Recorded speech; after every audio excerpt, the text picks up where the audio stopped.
नमस्कार दोस्तों, मैं हूं मुक्ता दीक्षित एस्ट्रोलॉजर।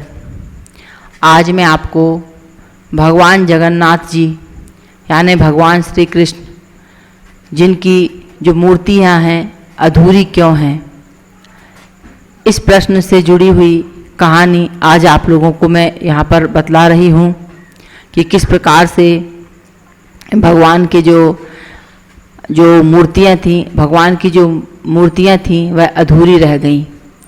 और जगन्नाथपुरी का मंदिर जो है हम सभी जानते हैं, यह दुनिया में प्रसिद्ध है और अनेक कथाएं भी, इससे और भी कथाएं भी प्रचलित हैं।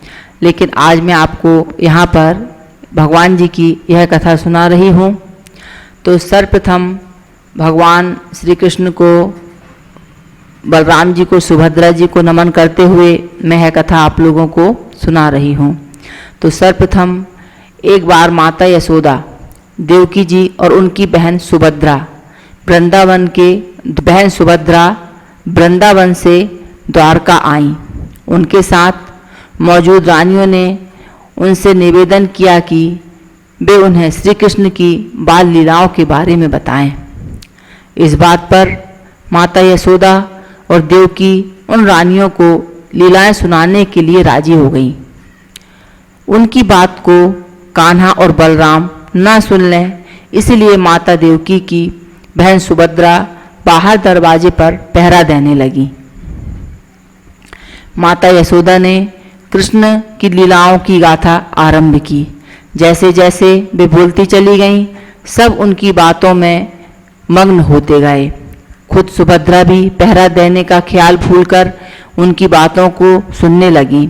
इसी बीच कृष्ण और बलराम दोनों वहां आए और इस बात की किसी को भनक भी नहीं हुई। सुभद्रा भी इतनी मगन थी कि उन्हें पता न चला कि कान्हा और बलराम कब आ गए।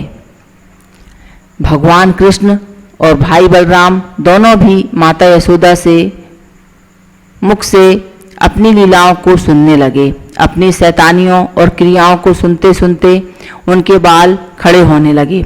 आश्चर्य की वजह से आंखें बड़ी बड़ी हो गईं, मुख खुला रह गया। वहीं सुभद्रा भी इतनी मंत्रमुग्ध हो गई कि प्रेम भाव से वह पिघलने लगी। यही कारण है कि जगन्नाथ मंदिर में उनका कद जो है सबसे छोटा है।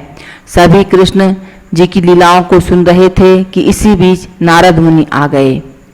नारद जी सबके हाव भाव देखने लगे और देखते ही देखते सबको ऐसा एहसास हुआ कि यहाँ कोई आ गया। इस वजह से कृष्ण की लीला का पाठ यहीं रुक गया। नारद जी ने कृष्ण की उन मनमोह लेने वाले अवतारों को देखकर कहा कि वाह प्रभु, आप कितने सुंदर लग रहे हैं, आप इस रूप में अवतार कब लेंगे। उस वक्त श्री कृष्ण जी ने कहा कि कलयुग में ऐसा अवतार लेंगे।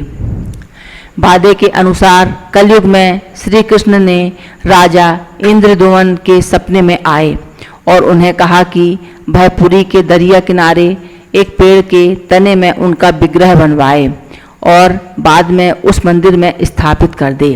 श्री कृष्ण के आदेश अनुसार राजा ने इस काम के लिए काबिल बढ़ई की तलाश शुरू की। कुछ दिनों में एक बूढ़ा ब्राह्मण उन्हें मिला और इस विग्रह को बनाने की इच्छा जाहिर की।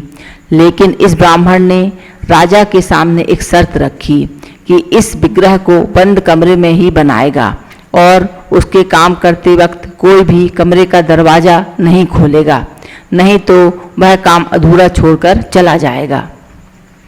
शुरुआत में कामकाज की आवाज़ आई, लेकिन कुछ दिनों बाद उस कमरे से आवाज़ आना बंद हो गई।